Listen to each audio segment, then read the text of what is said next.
ስለዚህ ሙፍረድ ሲባል ሙብተዳና ኸበር ላይ እናንተ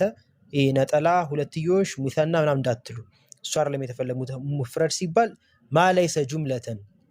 ጁምላ ያልሆነ ማለት ነው ወገይሩ ሙፍረድ ደግሞ ከሆነ ጁምላ የሆነ እንመጣበታለን ጁምላና ፈልሙፍረዱ ነሑ ዘይዱን ቃኢሙን ስለዚህ ቃኢሙን የሚለው ቃል ምን እንለዋለን ሙፍረድ ለይሰ ሙሰና ወላ መጅሙዕ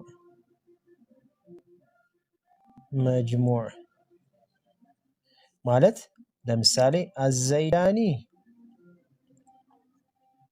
ቃኢማኒ ሙፍረድ ይባላል ቃኢማኒ ለምንድነው ሙፍረድ ያልኩት አዘይዳኒ አንድ ቃል ነው ቃኢማኒ አንድ ቃል ነው ማለት ጁምላ አይደለም ማለት ነጠላ ቃል ነው ማለት ስለ ሁለት ሰዎች ነው የሚያወራው ቃሉ ግን አንድ ነው طيب እሺ አዘይዱንም ቢሆን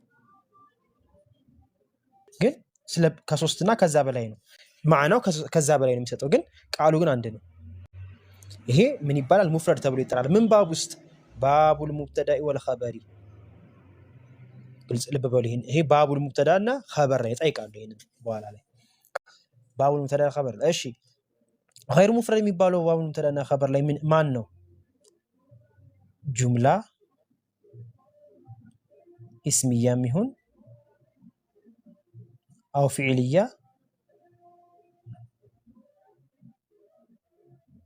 ወይም ደግሞ ሸቢህ ቢል ጁምላና እስሚያ ወይም ፊዕልያ ምን ማለት ነው